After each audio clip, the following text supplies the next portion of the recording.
Hello, and welcome to the Plastek Academy. I'm Dennis Prishak, President and CEO of the Plastek Group. Thank you for joining us today. Throughout this webinar series, we've listened to many best practices and have heard from a variety of experts in our industry.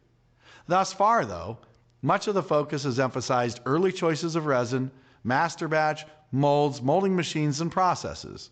These are things that help us improve manufacturing performance, remain competitive, and deliver high-quality, reliable products to our customers. We have also heard how we can improve environmental sustainability through product design, lightweighting, post-consumer resins, and other means. Today's webinar features Envantage. For more than 10 years, Plastek has partnered with Envantage for consulting in energy and carbon footprint reductions, and they have helped us collect, analyze, and report our results annually to the Carbon Disclosure Plan, or CDP, a global nonprofit organization committed to helping companies reach their sustainability goals. With the dedicated support of the Envantage team of experts, their analysis and research and recommendations, Plastek has made significant improvements in our scores. These scores reflect the tremendous efforts of our global teams in the US, the UK, Brazil, and Mexico, and we're very proud of what we've accomplished. In our industry, some things are obvious, like LED lighting, electric molding machines, etc. But with Envantage, we've begun to capture smaller and less significant things. But as we all know, little things can add up to big things. With that, I'd like to hand you off to the Envantage team, who will explain in more detail how you can reach your sustainability goals as Plastek has. Again, thank you for joining us today at the Plastek Academy series. To everyone watching, thank you for attending. Good luck and happy learning.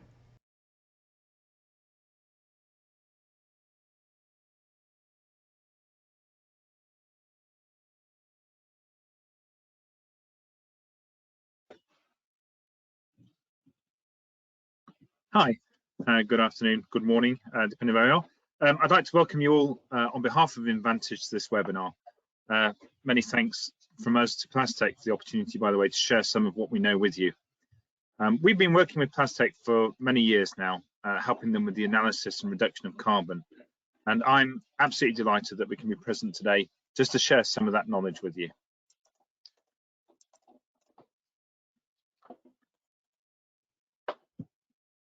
So what we're going to cover off today is firstly a little bit about us and what we do, and then we can delve further into the world of compliance and carbon. And what we're hoping that you'll be able to take away from today's webinar is an understanding of not only what carbon is and how it can be accounted for, but also an overview of the steps that we would recommend in helping you build a robust plan to achieve lasting and long-term reductions in your CO2 emissions in the run-up to 2050. Finally, we're going to finish up with a case study that we prepared on the work that we've undertaken with Plastek since way back in 2009 when we very first engaged with them, but largely focusing on what's been achieved since 2016. So let me start off by introducing you all to Envantage. So this is our mission statement. Now, I highlight this because the work we do is designed to bring real benefit to our customers. We encourage all of our customers to use us so that we can become, well, trusted friends and advisors to them. Now, in doing this, we hope not only to relieve burdens on them by providing expert advice in the worlds of carbon and energy, but to help them use that advice and that learning to create real financial benefit.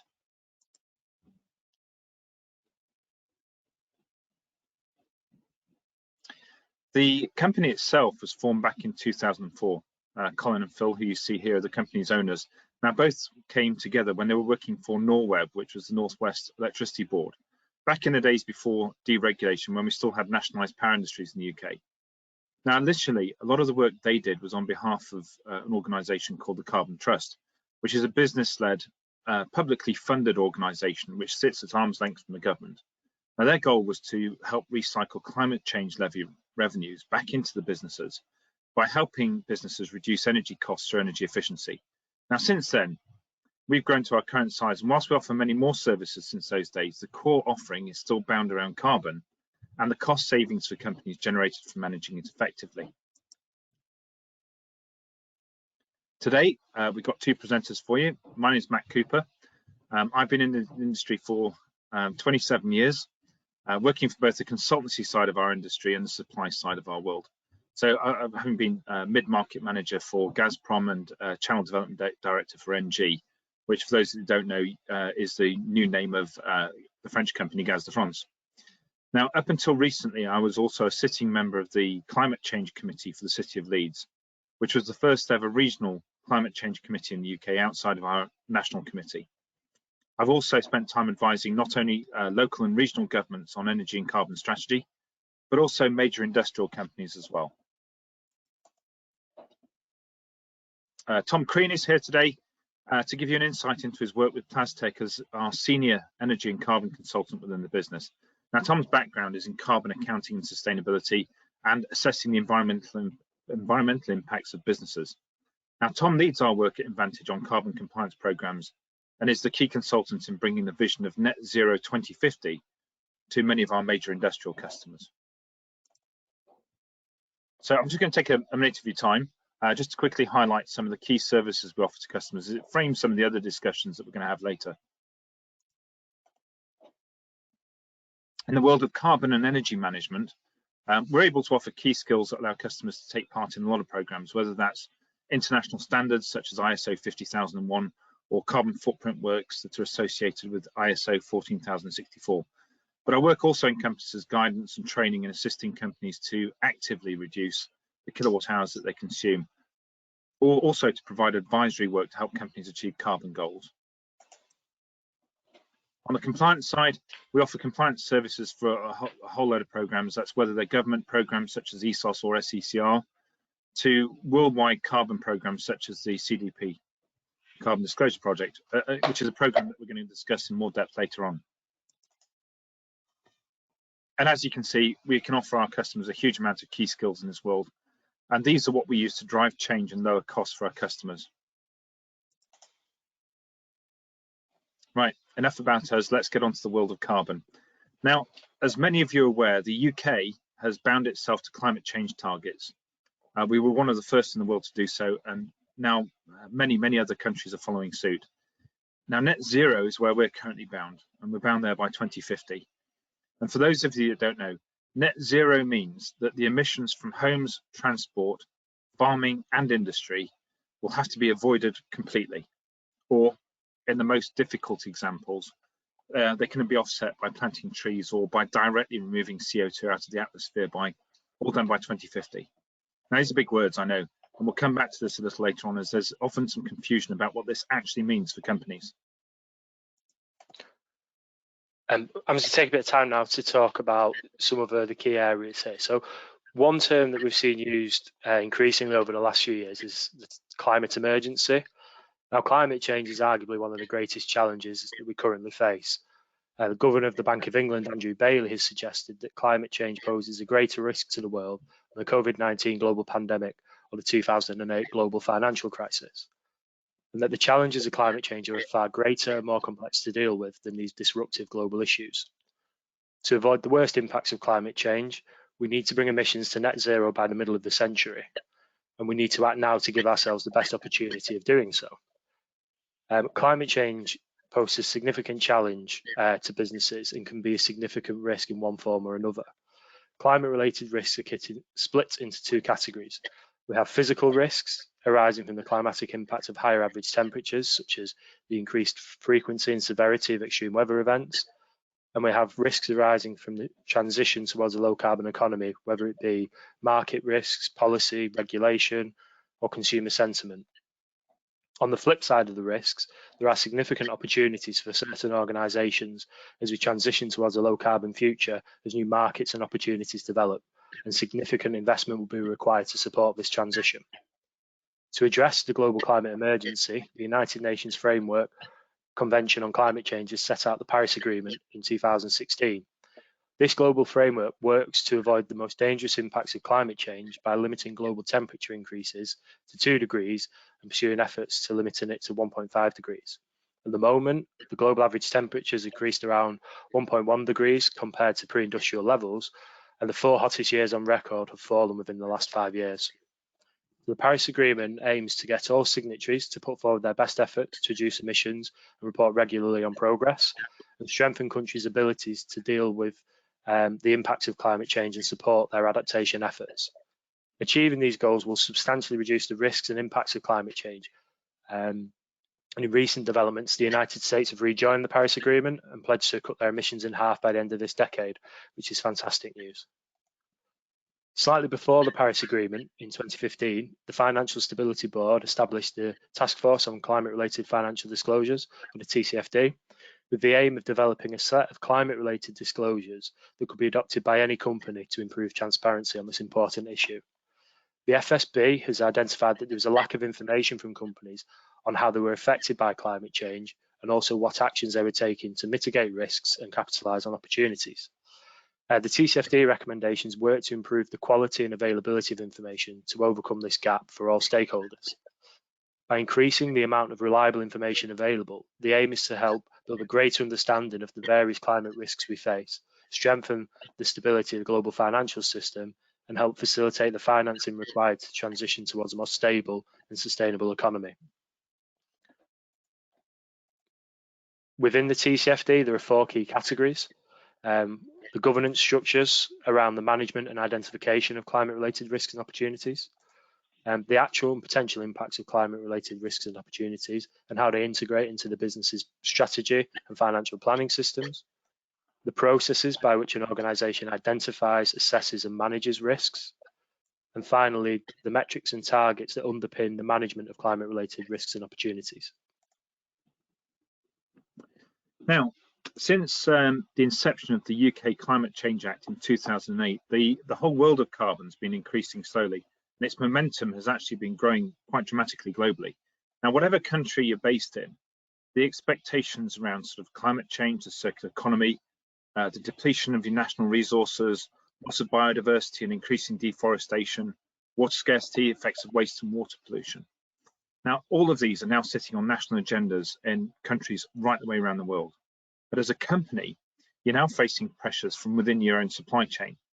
Now, that's both downwards and upwards, and your customers are demanding more and more responsibility from you as an organization. Alongside that, your investors are also becoming a lot more discerning as to where they place their money, and they're going to judge you on your carbon credentials. On top of all that, government and non-government bodies are placing compliance strictures on you as a consequence of all of this action. So let's deal with probably one of the first things on the list. What actually is carbon? Carbon, or CO2e, you often see it expressed as, is a metric measure which is used to compare the emissions from a whole load of greenhouse gases. It's on the basis of their global warming potential. Now, that's done by converting amounts of other gases to the equivalent amount of carbon dioxide with the same global warming. Now, these, as you can see, these ones that appear at the top of the slide, this is the test for my chemistry from school. Carbon dioxide, methane, nitrous oxide, hydrofluorocarbons, polyfluorinated chemicals, and sulfur hexafluoride. Didn't I do well? Anyway, carbon, which is the amalgamation of all of these gases as carbon dioxide, is done using based on using standard greenhouse gas protocols. But once we've got to that as a measurement, it's then divided into 3 separate scopes. So these scopes are scope 1, which is the carbon dioxide emissions from your direct sources. Now, these are from sources where you directly emit that carbon dioxide yourself. Now, these are things such as natural gas, company-owned vehicles, for example. Scope 2 is the carbon dioxide emissions from immediately indirect energy sources. So these things such as electricity, and this is where somebody else creates the emissions, but you get the direct benefit. Scope 3 is the indirect carbon dioxide emissions from your downstream and upstream activities. Now, what this generally means is that these are the emissions from your downward and upward supply chains. And these are actually caused by your company's existence and the activities that it goes through. Now, once you've got all those things organized, your carbon footprint then is the measurement of all of these 3 scopes together. And if we follow the iceberg analogy that you see here, scope 1 and scope 2 are the bits that you see above the water, while scope 3 is the bit that you can't see. This is the bit that sits below the water. And that's an area that most companies have been unable to pay real attention to up to now. And it actually accounts for quite generally 80 to 90% of your carbon footprint. Now, one of the key drivers in understanding carbon from an almost purely investor-led approach has been the increasing uptake of ESG. It's set as a relatively new buzzword in the jargon that goes around the carbon markets. Now, ESG, the environmental, social and governance criteria, are a set of standards for a company's operations that socially conscious investors, these things such as green hedge funds, for example, or for people investing in your business, these are what these investors use to screen you for their potential investments. So this is now actually creating quite a worldwide following. For instance, based in the States, the US Department of Labor has recently released a new regulation back in October last year that could limit or eliminate non-socially responsible investing in retirement plans, for instance. So the rules have been revised a bit to remove explicit references to the environmental, social and governance factors. But it mandates that fiduciaries of retirement plans have got to choose investment strategies based on entirely how those strategies affect the financial performance, but also they really can have an effect on a significant impact of funds and investments, which have been classified under ESG and socially responsible investing. Now, for the companies, this means that investors are now starting to assess them on a broad range of behaviours. Now, what this looks like is that there's three criteria here. So the environmental criteria can include a company's energy use, its waste, its pollution, natural resource conservation, treatment of animals, for instance. The criteria can also be used in evaluating any environmental risks a company might face and how that company is managing those risks. For example, are there any issues related to the ownership of contaminated land, disposal of hazardous waste, management of toxic emissions, or indeed, in some points, your compliance with government environmental regulations? Now, the social criteria look at the company's business relationships. So, does that company work with suppliers that hold the same values that it claims to hold? Does a company donate a percentage of its profits to the local community? Do they encourage employees to perform volunteer work in the community? Does the company's working conditions show a high regard for its employees' health and safety? You know, are there any other stakeholders' interests taken into account in what they're doing?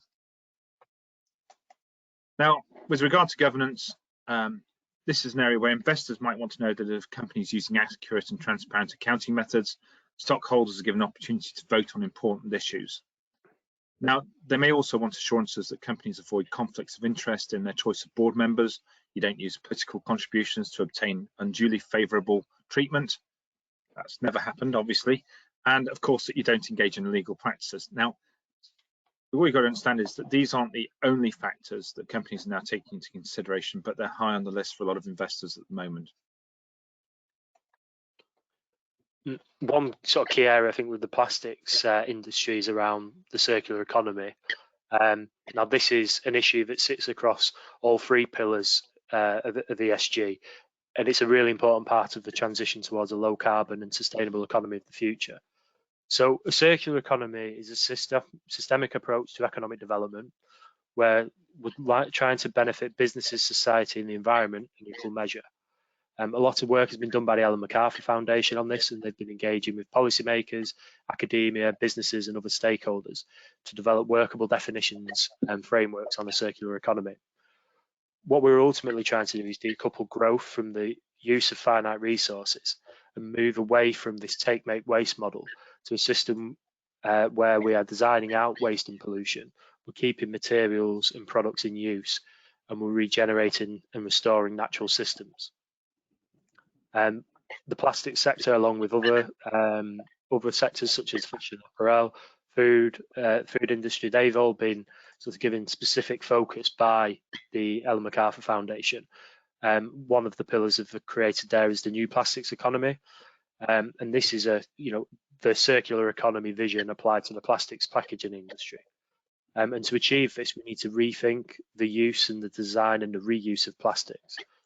And there are three key elements to this: eliminating the plastics that we don't need, innovating to ensure that all plastics that we do need are reusable, recyclable or compostable, and finally circulating to keep all plastic items in the economy and out of the environment. Another key theme in the topic of today is around carbon.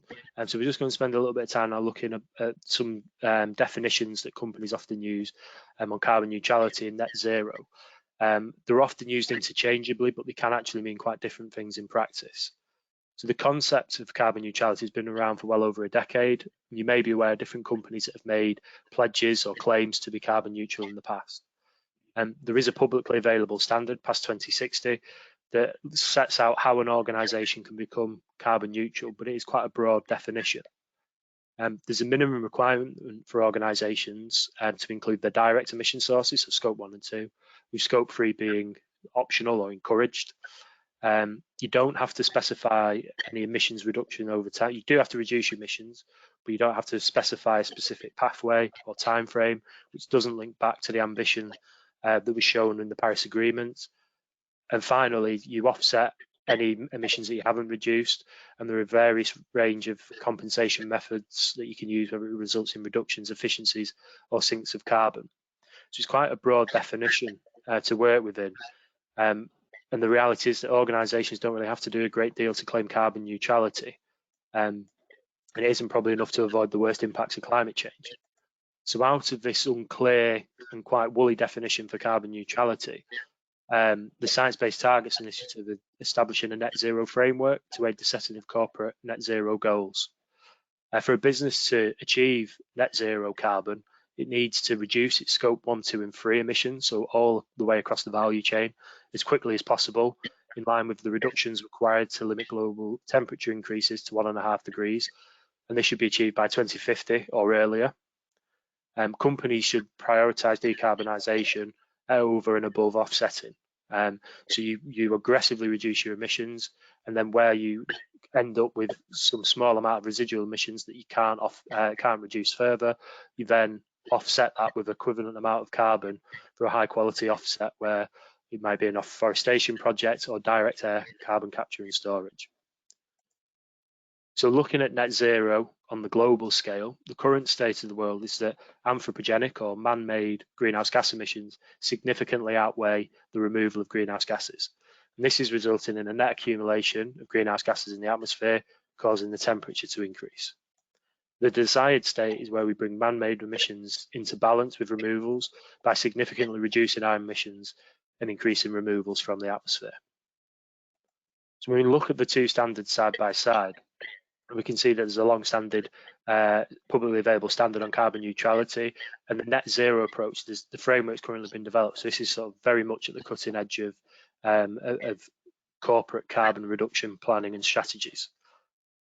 Under carbon neutrality, you have to cover your direct emissions, with scope 3 being encouraged, whereas under the net zero approach, you must include all value chain emissions, or 1, 2 and 3.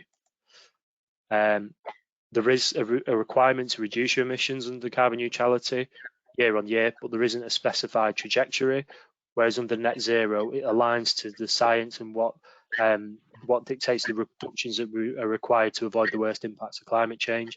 We have to achieve it by 2050. The approach to residual emissions is slightly different. So under the neutrality approach, you can use carbon offsets that result in reductions, efficiencies or sinks of carbon, whereas under the net zero approach, residual emissions must be offset by the permanent removal of carbon from the atmosphere. Right, we're going to sort of pause for a second here. Now, thanks for that, Tom, that's brilliant. So what we've done now, we've done with telling you all about how carbon itself and the world of carbon works. We're going to go on to tell you what to do about it next. But we thought we'd just break that in the middle with a little bit of a poll here, just to find out who's actually doing what. So if you could all hit the buttons, that'd be great. We just want to know, have you actually made any long-term commitments to reduce greenhouse gas emissions? Pretty simple, yes you have, no you haven't, or I haven't got a clue. All answers are equally applicable. So if you could hit those buttons, that'd be great.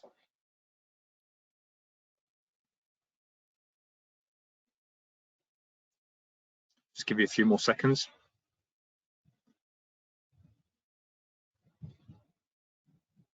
Good, that's what I like, not shy people. Wow. I think the job's done, Tom. Should we go home? Yeah, it's interesting. We find right the way through an awful lot of what we've done that there is a huge amount of commitment being made. the killer question that goes off the back of this is that the commitment might be made, and quite often it's been stated publicly. The interesting question that comes off the back of it is what sort of plan has been put in place to do something about it. So what I'm going to do now is we'll hand over to the next stages. What we're going to look at now is a best practice approach to net zero, which of course is the ultimate mining carbon reduction. And we'll start to tell you what is the best way to go about it. Over to you, Tom. Thanks, Matt. So once you've secured the buy-in of your organisation and started on knowing that you need to do something about carbon reduction, the first and most important step is to establish responsibilities at both the senior and management level within the organisation. So the board can help set the strategic direction and the end destination, and then establishing a management team that will oversee the programme and deliver the changes required internally to deliver on this strategy. You know, you need to set out accountabilities and get commitments. The next step of the process is to understand and establish your vision. So where do you want to go? How quickly do you want to get there? You know, you need to establish the long-term horizons and then break this journey down into a shorter term, more practical sort of 5, 7, 10-year approach. But what you need to really do is establish a statement of intent to crystallize your vision. That can then be communicated to stakeholders. The next step of the process is to understand the numbers. So data is fundamental to carbon management and reduction. Obviously, you can't manage what you don't measure, so you need to make sure you've got a good understanding of the data and your greenhouse gas inventory. You should select a robust methodology, the Greenhouse Gas Protocol or one of the ISO standards. You should establish your baseline, so you have that line in the sand to measure progress against and future reductions. And then if you're very new to this, then obviously start with your scope 1 and 2, your direct emissions, and you can then start to think about your scope 3. And the approach that we take is to do a high level view or a screening of your scope 3 emissions to understand where the hotspots are within your value chain, and then you can focus in on calculating them more formally. Next step of the process is to establish your short-term targets. So going back to your long-term vision, whether it be reaching net zero by 2050, we need to start to break this journey down into shorter-term approaches and setting targets to drive the first steps of progress. They should align to the long-term vision, and this is where you could start looking at things like science-based targets that link back to the Paris Agreement, or looking at renewable energy targets. So there's lots of different things that you can set and target to help drive progress on this. Next, you're going to develop your action plan. So how are you going to achieve your short-term targets? There's a whole host of actions and projects that you can look at along here, and they will vary from organisation to organisation. But typical things to consider would be reviewing your sourcing of energy. Can you look at on-site generation, power purchase agreements, or renewable certification?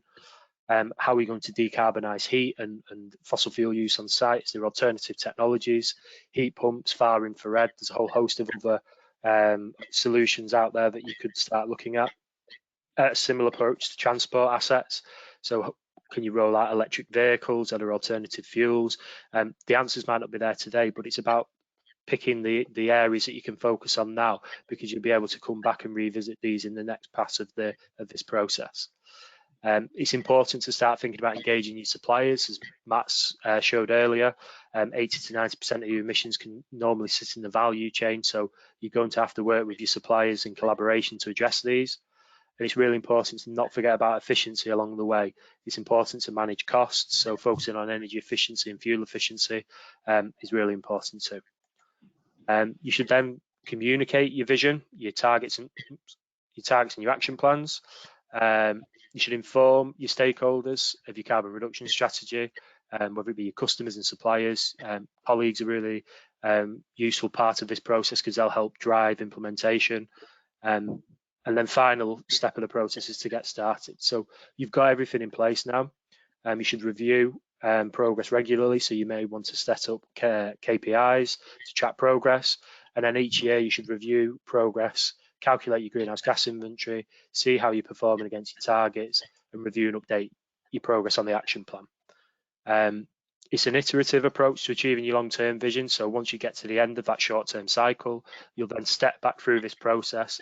As technologies change, you may have new areas to focus on, and you'll readjust and reevaluate, set new targets, set a new action plan, and go again. Okay, brilliant. Thanks, Tom.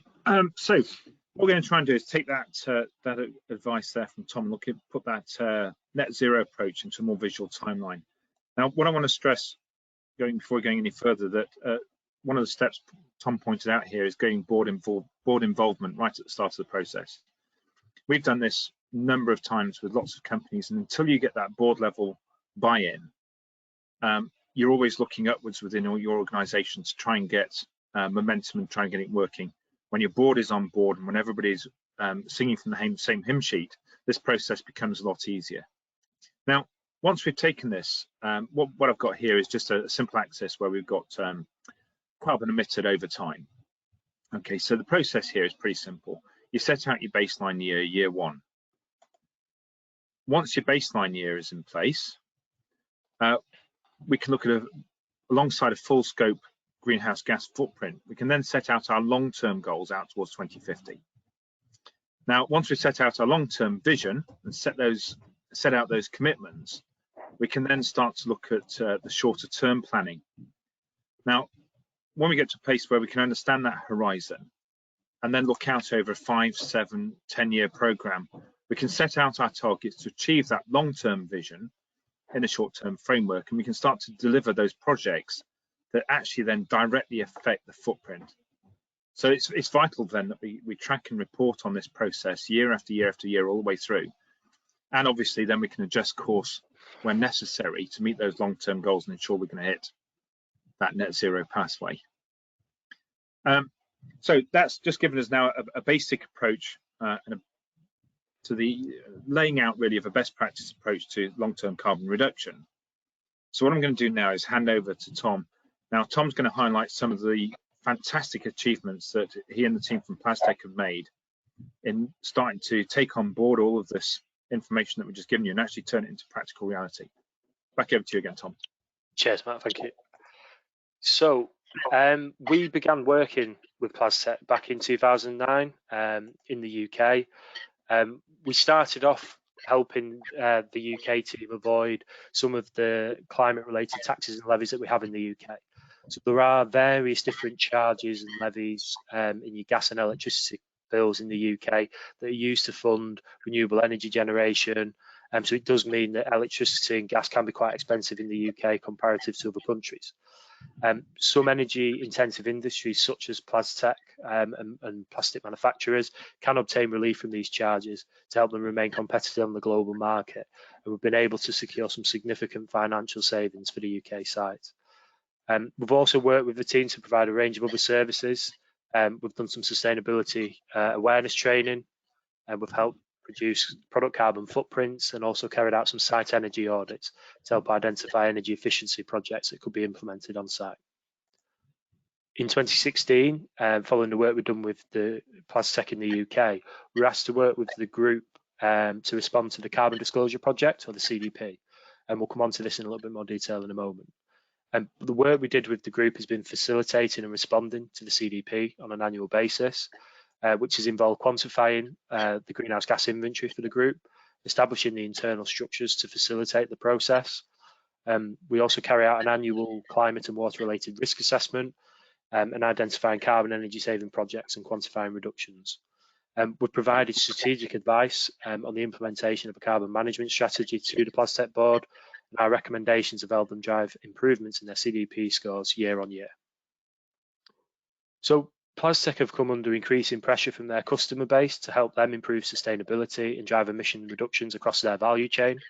As we know, most of the emissions sit within the value chain, so it's natural that pressure is now starting to be applied up the supply chain to suppliers. The majority of Plastek's customers sit within the fast-moving consumer goods sector. Now, these companies are very much at the forefront of sustainability and carbon management and are driving progress towards a more circular economy. Now, they've made a series of commitments on science-based targets, net zero, and also through the new plastics economy. and the only way that these customers can achieve their goals is by working with partners within the supply chain. So one of the main ways that Plastek have engaged their customers is on sustainability is through the CDP. So the CDP is a global reporting framework that covers key environmental topics such as climate change, water and forestry. As you can see here on the climate change module, a lot of the key areas that it covers link back to the TCFD recommendations, so governance, strategy, targets and greenhouse gas emissions footprint, risks and opportunities. So there's lots of crossover between these areas. And responses that an organisation gives to the CDP are scored, and it can also be used, so as you respond to the CDP, it can be used as a best practice guide to implementing environmental stewardship. So there are 4 levels of scoring for the CDP. You've got disclosure at the bottom, which is where you are just providing information to the CDP.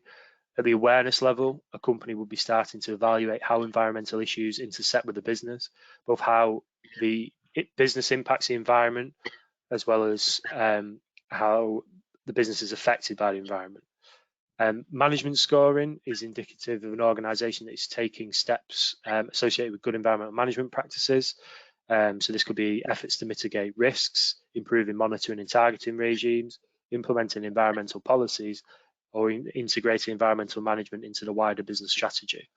And leadership points are awarded for best practice and for companies that are at the cutting edge of environmental sustainability. So one of the first and most important bits of work that we've done with the group was to help them understand the carbon footprint. So this has helped them understand where the key emission sources are, and we can see from this chart that 19% of our emissions are from electricity, scope 2 emissions, and also scope 3, 80% of the overall emissions. Half of the emissions in this category are made up by the purchased resin that is used to make into packaging components. And we've worked over time to develop and refine this understanding. So each year we try and improve the quality of the calculation and bring in additional emission sources. So from that emissions data, we can see that purchased resin is a significant source of greenhouse gas emissions. And in addition to this, a lot of Plastek's customers have set ambitious goals through the new plastics economy, and Plastek will be a key partner in helping them achieve these goals. And the goals include making sure that all plastic packaging is reusable, recyclable or compostable, and reducing the use of virgin resin and increasing the use of recycled material. So Plastek have been working with customers and suppliers to provide innovative solutions to enhance the sustainability of the products that they manufacture. There's been examples of the use of post-consumer or recycled resins to displace virgin plastics. There's also been the use of some bio-based resins or sugarcane polymers in some products in Brazil, which is great.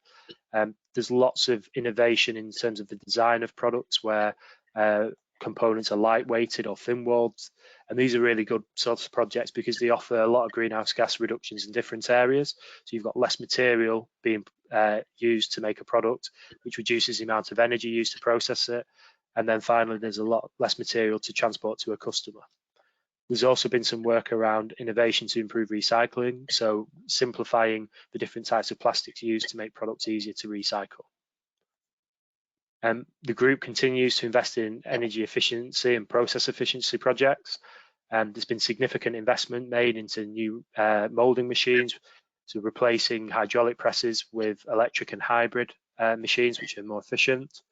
There's been investment into LED lighting across various areas, warehousing, offices and production areas, and also work to improve factory services, so making sure that process cooling and compressed air is provided in the most energy efficient manner possible. There's been work to reduce gas consumption by improving insulation in the facilities that they operate. And we've also done some awareness work and engagement with the UK team to raise awareness on energy use and carbon emissions. And one of the key areas that we focused in on with the site was to highlight the importance of startup and shutdown procedures to minimise energy waste. So these two charts show the moulding emissions of carbon per tonne manufactured, and also the energy use per tonne manufactured. And we can see since 2016 there's been a year-on-year reduction in both emissions and energy efficiency. So emissions have come down by 20% and energy usage has come down by 13%, and the difference between the two is due to the improvements made to the generation mixes of the grid electricity. In terms of the results of the Carbon Disclosure Project, so since we began working with the group on the CDP reporting in 2016, we've delivered year-on-year improvements in CDP scoring, and we've consistently beaten the supply chain average on the climate change modules. We've also scored very well on the supplier engagement, which again shows the importance of engaging with our suppliers and making sure that we are trying to drive emissions down in every way possible. So over the last few years, we've helped Plastek establish the solid foundations to improve the sustainability of their business. And we've helped calculate their greenhouse gas inventory, including the Scope 3 emissions. We've established the internal structures to collate and share information. We've carried out the annual climate and water risk assessments to help Plastek understand their exposure to risks in the changing landscape. We've also helped set some emission targets and water efficiency targets for the moulding sites. And we've recently completed a benchmarking exercise to help Plastek understand the commitments that have been made by their customers, so they're better able to understand and meet their needs. So we're not stopping there. There's still areas that we can improve on. There's been ambitions shown from the board to work towards leadership scoring in the CDP, which is fantastic. And we'll be there to help guide the process. So over the coming months, we'll be working with the group to review new targets for the business, looking at science-based targets. We'll be looking at increasing the use of renewable energy to start to tackle Scope 2 emissions, looking to engage with partners in the supply chain to further reduce Scope 3 emissions, evaluating the business strategy against different climate scenarios to make sure that it's fit for the future. And then we'll also be taking a look at developing some product carbon footprint studies to drive insights into the product life cycle and where we can drive further emissions reductions. Brilliant. Thanks for that, Tom. A lot of getting through that. That's all from us. That's all from us now. So I hope what we've managed to do here is offer you a bit of enlightenment into our quite specialist world, and also raise some awareness of the fantastic work that's been done by Plastek in this field over the last few years. I know with Nicole, we're about to go through some questions, but if after this session, if anyone has any direct questions that you need answers to, yeah, please feel free to drop us a line. So I'd like to thank you all for your time, and I'm going to hand proceedings now back over to Nicole. Thanks, everybody. Hi, everyone. Thank you for joining us today. And as the host here for the Plastek Academy, I give a special shout out and thanks, of course, to Matt and Tom with the Envantage crew all the way over the globe. It's been a great time working with you guys over the years and for this presentation. Our audience today, again, thank you for joining us. I want to take this opportunity to give you a few minutes to write in your questions and give Matt and Tom the opportunity to answer some of those live for you here today. So go ahead as instructed on this screen, use the questions box to type in your texted question and send that over to us. And I also just want to point out a couple other things as you guys are writing those in, and we'll wrap this session up for today. So we also realize how large and how big of a picture this topic is of sustainability throughout the world, and our goals that we all set, from organizations to users, consumers, processors. So we of course have this presentation on demand replay for you after the session, and then we're also providing the presentation in a document form in the handouts, as well as a little bit of information on the Plastek Group. So be sure to check those out before you leave here today. All right, I do see a couple questions coming in. So again, we'll get started with this, Matt and Tom. Our first question is, what is the best training for companies when we want to start implementing sustainability initiatives within an organization? Question. What's the best training? I suppose we've got to think, is that the sort of training we can give or the training they can get elsewhere? The sort of training we do, we do a lot of work with companies on the energy awareness training. When you start looking at greenhouse gas emissions and starting to look to control them, we always feel that the best place that most people start is getting their own house in order. You'd be amazed, quite frankly, how often we sit down with companies and we find out that, they're sat in an office and we've got the air conditioning fighting the heating system, and people have been playing with the thermostats all over the place because somebody in accounts feels cold, but somebody in sales who's been bouncing around is absolutely red hot and scorching with it, and the two are fighting each other. So we find out that there's a lot of work, whether it doesn't matter whether you're office based, whether you're factory based, getting out and understanding how you're using energy for a start, and that training is one of the first key parts to it. Beyond that, there's lots of other courses you can do if you want to learn more about sustainability, and carbon itself. I would have thought that pretty much every man and his dog can offer you a training there somewhere, but we can help them out more specifically and help people achieve those goals. Great, thank you. And I know Tom had a great slide there on best practices. So just to wrap that question up, if you were to pick one best practice, what would you consider to be the most important one? I think data is, is fundamental to it. So I think getting a really good handle on your carbon footprint is really important. It can be quite a scary place to start in some ways. You think, how am I going to get all this information from my supply chain and partners in the value chain? So start with your scope 1 and 2. You can start to look at your scope 3 emissions using your financial spend information to try and draw a bit of a picture there, and then you can improve and iterate and develop it over time. But I'd say, data is really important to this process. Great. I'd probably add to that as well and say that probably the biggest step is the one that's not on there at all, which is, as I said just after Tom was showing that, it's getting engagement of your board. We cannot stress enough that this is quite often a leadership issue. The number of companies we go to where you might have a sustainability manager or a facilities manager or an energy manager who's trying to raise awareness of these issues going up the chain, or even those sat in procurement. How many procurement tenders do you see where somebody's starting to say, well, we need to know the product carbon footprint of that? And if you haven't got that buy-in right from the top of the organization, quite often these initiatives are doomed to failure. When you border on with the whole program, it tends to work really smoothly. Wonderful. Good advice. To kind of continue on that, how to get started, who to involve, what scope to tackle first. We have a question asking, can you talk a little more about circular economy and how it can be implemented in an organization that doesn't currently follow that type of structure? I suppose, if you take the plastics example, it's perhaps you've got the customer sort of driving that end that says, we need some help with improving the recyclability of our products, or we need to use more recycled material. So it might start from the customer side of it.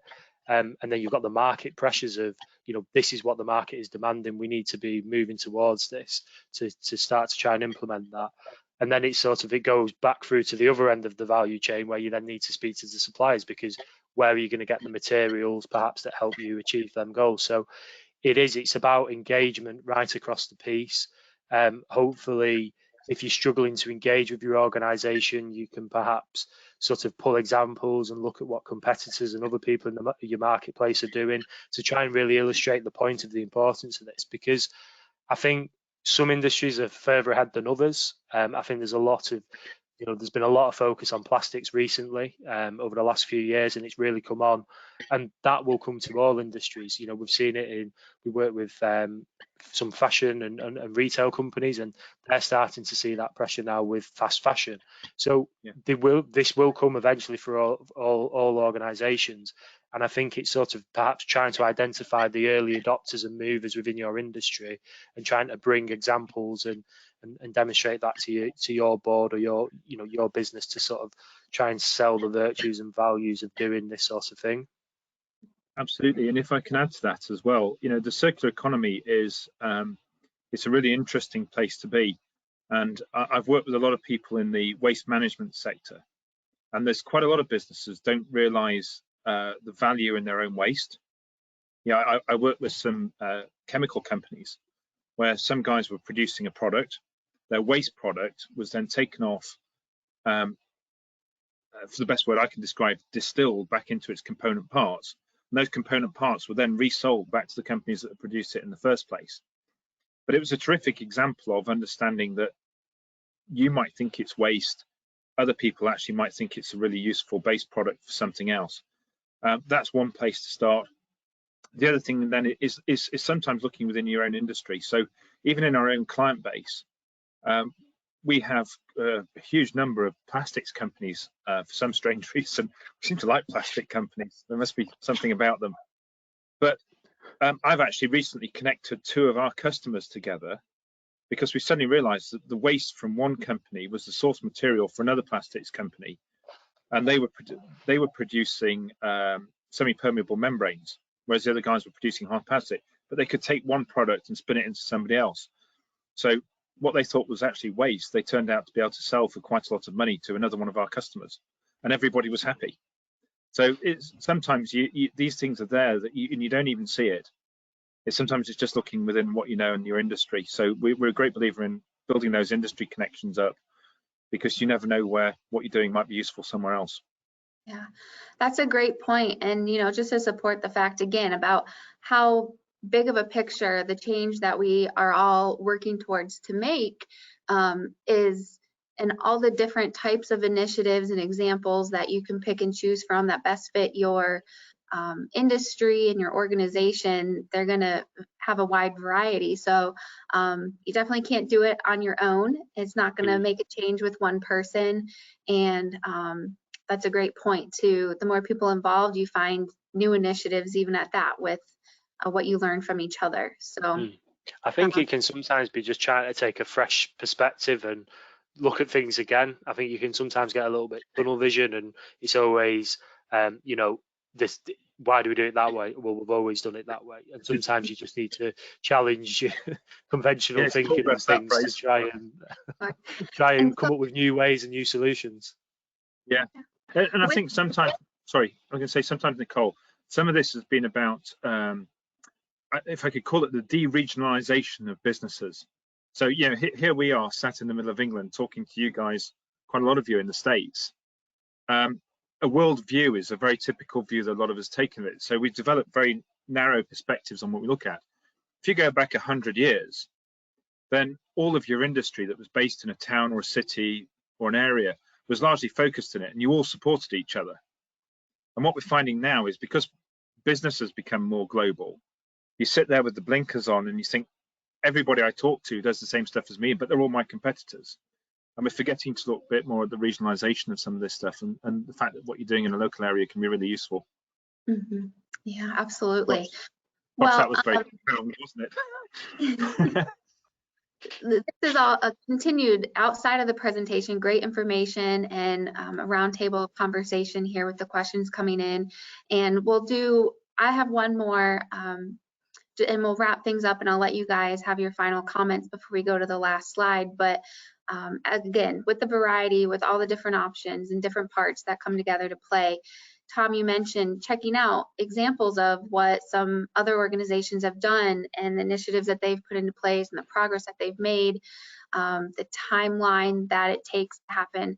Where can somebody go to look at these examples and find them? Well, I suppose, I mean, it would vary from industry to industry. The CDP, there's, you know, if companies are responding to that, then that's a good place to start to get a view on, you know, how they're performing, you know, what information they're disclosing to the CDP, company sort of annual reports or sustainability reports, because normally with this, companies are quite transparent. They like to sort of shout from the rooftops about what they're doing, because, you know, you should, if you're doing this sort of stuff, it's fantastic and you should talk about it. So yeah, so sometimes you can find things like that. There may be, trade publications, and we get there's an energy institute in the UK. They send out a magazine, and in there's loads of sort of interesting projects and things that are talked about. So you may find, some trade publications are a good place to sort of have a look to get a feel for what's going on within your industry on sustainability, because lots of sectors are now starting to talk about this and take it very seriously. Very good. The web is a huge resource. So Know what we did without it. Yeah. So endless opportunities for that information. So again, any final comments, Matt, and we'll wrap things up and let people know where to take this presentation from here. Yeah, it's really from us. I think the key thing that you've got to take away from this is that it starts off as a very simple concept, but it can get quite difficult and in depth. We find a lot of companies try and do this off their own back. And I know this sounds like a punt for consultancy, because we are one, but actually getting a bit of an outside perspective and a bit of outside help can make a huge difference to the way you approach this. If you look at somebody like Plastek, you guys are great at producing plastic products. Why would you be great at understanding where a carbon footprint comes from and how it comes to be made? Equally, I wouldn't know one end of an extruder from the other. Apparently it's the direction it moves, but beyond that, I'm a lost man. And I think the key to this is that there is help out there. Look around a bit, have a chat to people and see what help you can get. You'd be amazed where it comes from. Very good. All right, well, if we go to the next slide, and you guys know Matt and Tom's contact information, we have a little bit more information, again, with Plastek and the Plastek Academy. So I just want to, again, thank everybody for the time that you've spent with us today. And if this has been a benefit to you, and it can be for others in your organization, students, coworkers, at any level you're involved with sustainability, please feel free to visit plastekgroup.com/plastek-academy. And after today, this presentation will be available on demand for replay. And then you can also check out our previous Plastek Academy series, going through the process flow. Anything there can help you in the plastics industry, as well as we have a few more coming up with a wrap-up series in September. So again, that's plastekgroup.com/Plastek Academy. Be sure to register for anything that can help you out as a resource. And again, we thank you for your time. Until then, have a great day. Thank you. Cheers. Bye. Cheers. Bye-bye.